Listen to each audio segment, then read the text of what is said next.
Hi friends, it's Wednesday, August 20th, 2014. Lynn and Jamie continuing our assignment in the D.C. area.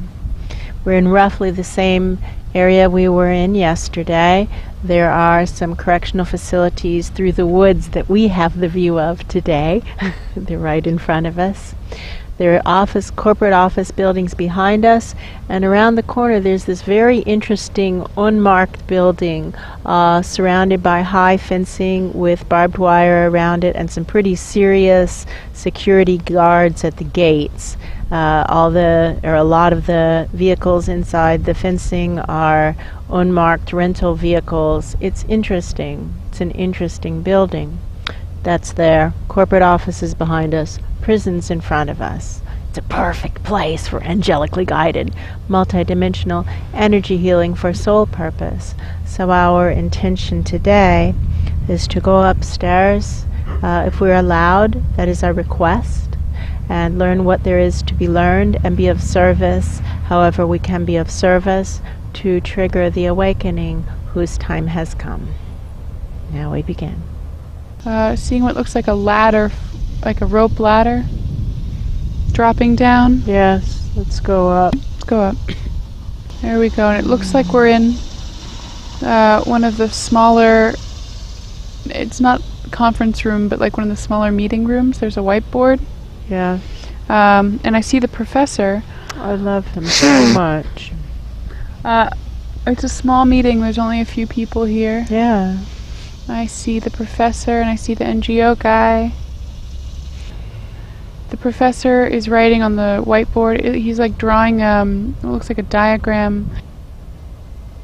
And it feels like a strategy meeting is what it feels like. I agree. It feels like everyone's got doodle paper and they're all sketching. Or like brainstorming. But this feels like Plan B meeting. Or like a backup plans. If the main path doesn't work, what are our other tools in our toolbox? Right. Well, where's the action in this room? Mainly between the professor and the NGO guy. So let's watch. Well, the professor looks like he's arguing. Arguing with the NGO guy? Yeah, it looks like there's a disagreement. The professor really is stuck with whatever it is he's showing with the pie chart. He really, really likes that. And the NGO guy does not seem to buy it. Yeah, the NGO guy thinks that is a waste of time, or useless, or ineffective. He thinks that the pie chart plan is ineffective. Isn't going to work. Right, and he keeps saying like, this, he like has something in front of him, he's going, this will work. This will work. It seems to be less desirable. It seems to be less desirable. But it will work. It will work. I agree. And it's like the professor keeps trying to push a plan that isn't going to work. Soften it. A plan that seems more desirable but just isn't going to work. It isn't going to work. Look at the other, like the Frenchman, look at him. Yeah, he's shaking his head. Yeah, he's shaking his head. It's like, that isn't going to work. We already know that. And the Frenchman pulls out like a big book of stats. But the big thing, it's like, boom, look at all these statistics. Yeah. It's been proven again. Yeah, it doesn't really seem like anyone is backing the professor's idea. He seems to be coming to terms with that. Yeah, he does seem to be coming to terms with it. He's saying, all right, I could be wrong. I can see him saying, I could be wrong. Right. And now the NGO guy is starting to lay out his plan. Which other people like better. Yeah, and it's simple. It's methodical. Simple and precise. Step by step. It's very simple. It doesn't count on grace. Yeah. It seems like the professor's plan had a lot of assumption of grace. And the professor and the NGO guys, it's like step by step by step. This happens, and then this happens, and then this happens, and then this happens. Very little grace required. There's no, as best I can tell, there's no grace required. I don't see any. Reminds me of those people who are designing little house pods that are designed to be dropped down into disaster areas for people to stay in. Right. For refugees to stay in. Right. It feels like a plan like that of like, we're just going to drop the house pod. Right. It's simple. Right. It's simple. We know it works. Right. We build the house pod. We put the house pod down. It isn't fancy, but we it know will it works. Everyone seems to agree with that. Everyone seems pretty... I see people signing a piece of paper. Yeah. Maybe they're signing an agreement. It feels like a signing an agreement of like, I agree and yes, I will help. Yes, I'm in. Yeah. I'm in. I see the professor signing it he too. seems okay. Yeah, he's saying, okay. He'll roll up his tent. Yeah. The Frenchman is saying something again from the Book of Stats. He's saying we've tried things like this before, but there's something different about this plan. It's more foolproof. There's less dependence on people. On anything. On anything. It's just like there are less obstacles, there are less potentials for stuff to go awry. Less moving parts. It's almost as simple as a seesaw, you know? You put something on one end, put something heavier on the other end, the seesaw will go up. Yeah. It seems almost that basic. Yeah. Fulcrum. A basic fulcrum. Yeah.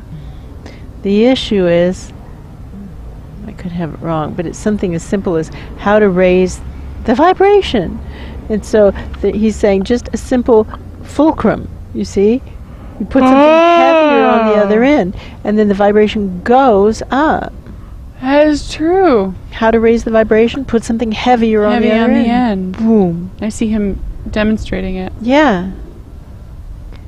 What does that mean? Well, my first impulse is that just means heavy add suffering. Oh, that would fit. Like, for me, what I'm seeing is like a glass of water and you add a rock and the water level goes up. It does. And that feels true. It does feel true. They've tried it the other way. They've tried taking away the challenge. And it just gets worse, not better. Worse, not better. Yeah. Making life easier has actually caused the vibrations to drop, not raise. Right.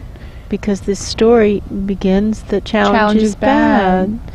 Or undesirable or to be avoided. Which just doesn't even make any sense. It just leads to nothing happening. And degeneration, deterioration. Standards getting so low that nothing works. Right. Time to raise the standards. I'm asking again about the big sadness that is apparent this morning. What about the big sadness? Is that from the higher souls of the institutions? Is it from something else? What is this big sadness from? It does not seem to be from humanity, because humanity seems to be in hard, angry denial. Yeah, no, humanity isn't open. Isn't open. It's all closed. Yeah. This is a sadness from something else. It feels like the higher souls of the institutions. It does to me too. It's not nature. Because nature is going, yeehaw, take it down. Yeah, nature is riding that wave. Right. Riding that wave. Humanity is in angry denial. The rest of nature is riding the wave of let's do it, feeling awesome. Yeah. And there's sadness, and it's the higher souls of the institutions of civilization. Right. Higher souls of the institutions of civilization are sad. I understand that. Yeah. I'm sad too. Let's just gather up these error balls of wishful thinking for all of us, in the biosphere and beyond, because we see how this biosphere it's like throwing off stink bombs. Yeah, it's gross. It's gross, and it's impacting its neighbors in other solar systems that are reasonably close, right? We're just throwing off stink bombs. Smells bad, looks bad. There's nothing good about it. To just look at the problems. It's like when we discover one problem, we want to, if we're willing to deal with that, we definitely don't want to open any other doors and look to see if the problem has spread. We want to think it's just in this area of life, right? Right. But the most important thing to do, the most helpful thing to do, is to go around and open all the doors right then and say, okay, well, where else is this problem manifesting? How else is this an issue? Yeah.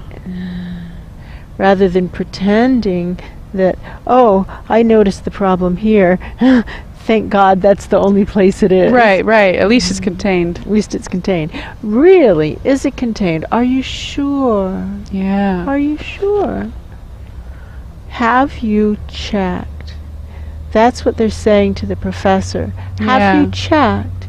Because he's, in a way, doing this wishful thinking maneuver. Right? He's saying, look, this is our only problem. And that's what the Frenchman keeps saying with the statistics book. He says, have you checked? Because statistics would show the problem is more widespread than you believe it to be. Yeah. And the professor acknowledges, no, my assumption is generous. Yes. And everybody's saying, well, look at the stats. Right.